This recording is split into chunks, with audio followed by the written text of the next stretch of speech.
Welcome to Not Too Late with Sebastian Russell. I am Sebastian Russell. I know what you're thinking. Who is this new egotistical guy putting his name on the show? Well, I promise you it's not my fault. If I had my way, the show would just be called Sebastian Russell. But seriously, things are different now. We have a new set, which I think is really cool. My favorite part is the new table. COVID. We have a fridge, which I think is fun. That's a nice... Talk about COVID, man. And we have a fan all the way from South Korea. Dude, you guys have a pandemic. And you're not even Tucker, dude. Who is this guy? No, Hojib, stop. No, you know I'm not Tucker. We've been over this. Tucker, he's gone now. And yes, I am aware there is a pandemic. If you didn't know that, how? Now, it did cut our last season short. And to our last host, Tucker Scanlon, maybe if you had given me more to do, none of this would have happened. Tonight, we're starting the season off with a bang, or rather, a buzz. We have the beekeepers of IU. Last year, we got Jesse Eisenberg. Now we have the beekeepers.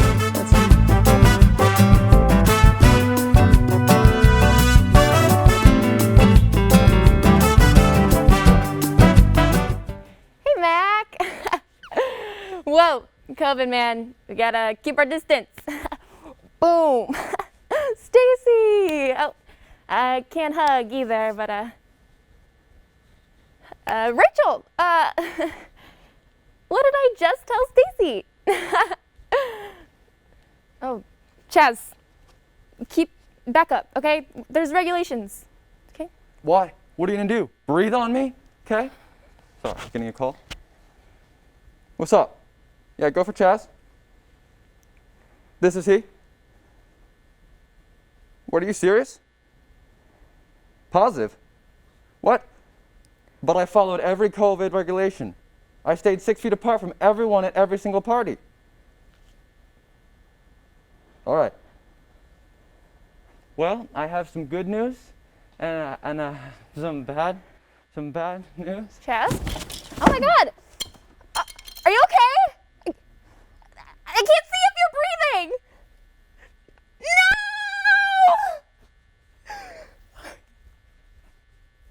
Hi there. Here at IU, we value your health and safety and deeply encourage you to wear your masks to help you stay that way.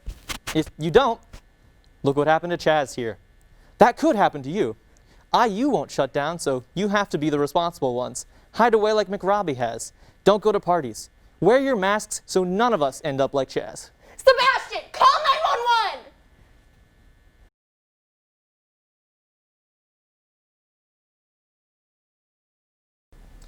Welcome back. With me today are two members of the IU Beekeeping Club, Sophie Downey, the executive gardener, and Jake Emmerich, the president of Beekeeping Club. Thank you guys for being here today. Thanks for having us. Yeah. Thank you. Happy to be here.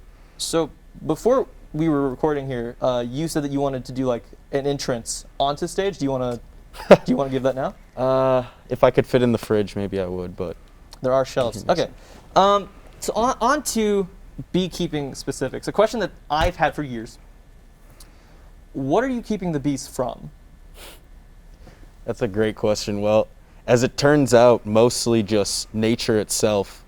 There's a good saying I heard recently that before colony collapse disorder and a lot of noise was made about the bees, it was you had bees, you're a bee haver, and then after with all the recent colony collapse disorder, CCD, I'll refer to it again, but it's a big deal, and now you have to be a beekeeper and actively maintain your hive to keep them alive. That is a really big quote. I'm impressed that you memorized all of it. Thank you. Yeah. So you keep bees, obviously.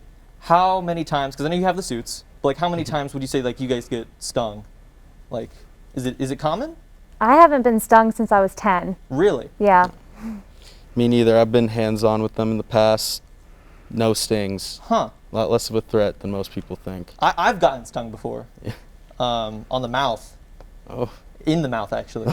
Yeah, that wasn't fun. So I'm gonna get a little personal. Okay. As you know, we've done some research. Jake, we learned that you're a fan of the band Vampire Beacon. I've not heard of them before. What genre would you say that?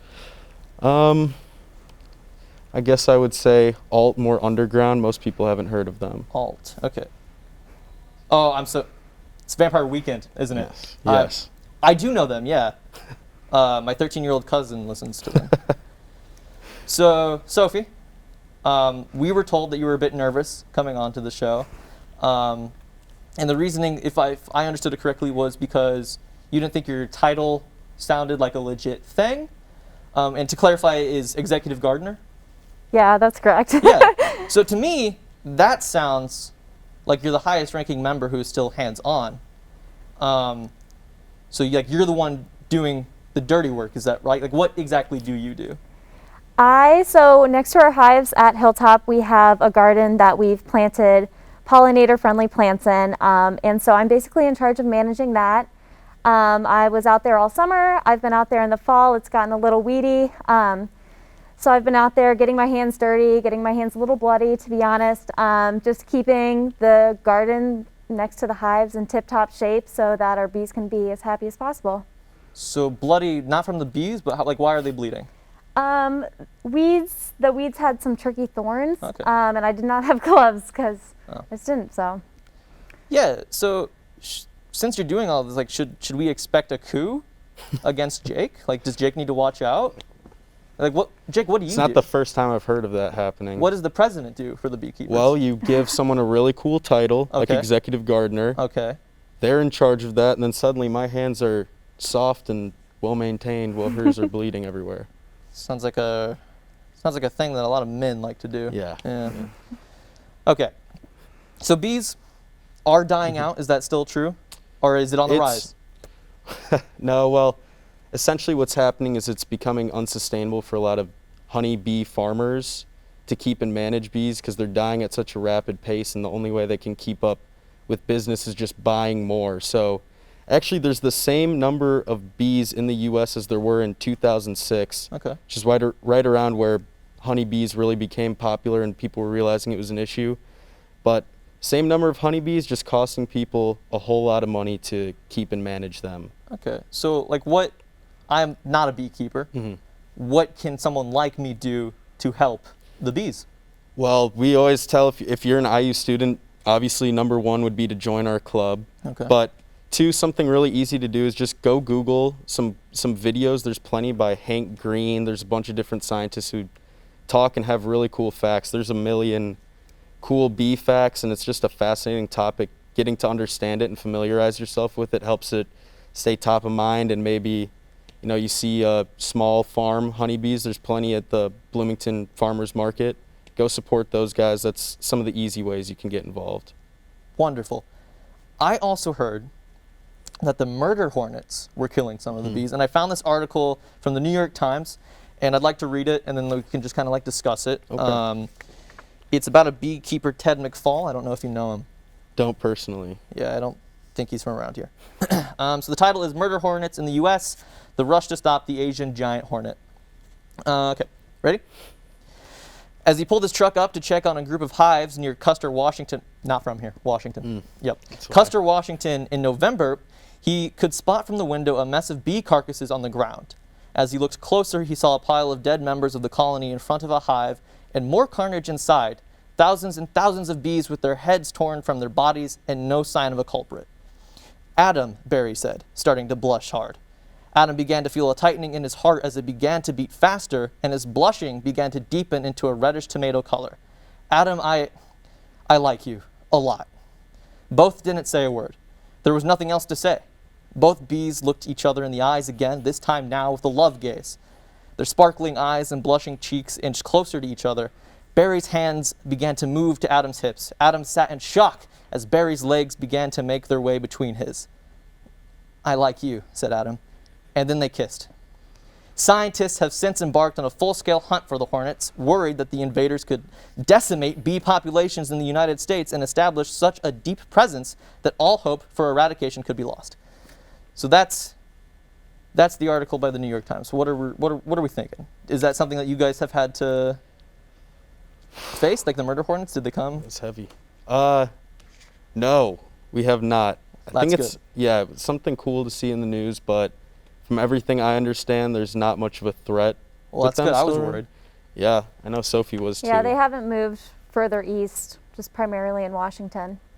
Yeah, And I did see that normal honeybees who don't often sting are actually far more dangerous to get killed from than murder hornets globally. So, Wow. fun fact. I think you're kind of safe, but That's good. We'll That's see. good. What about still a lot of stuff about sparkling eyes and blushing cheeks? Is there? Wait. I'm so sorry. It appears that my fan fiction for the Bee movie did get mixed in. I really thought this was a different document, guys. I might have read the wrong thing to you, and I do apologize. Unfortunately, that's all the time we have. I really wish that I had more for you guys. But yeah, thank you to you for coming. I genuinely appreciate you guys being our first guest because Jesse Eisenberg wouldn't come back. If anybody out there is interested in joining the IU Beekeeping Club, you can find them on Instagram at Beekeeping IU. Is that Beekeeping Club IU. Beekeeping Club IU? Beautiful. Yep. To everyone at home, I leave you with this. Goodbye.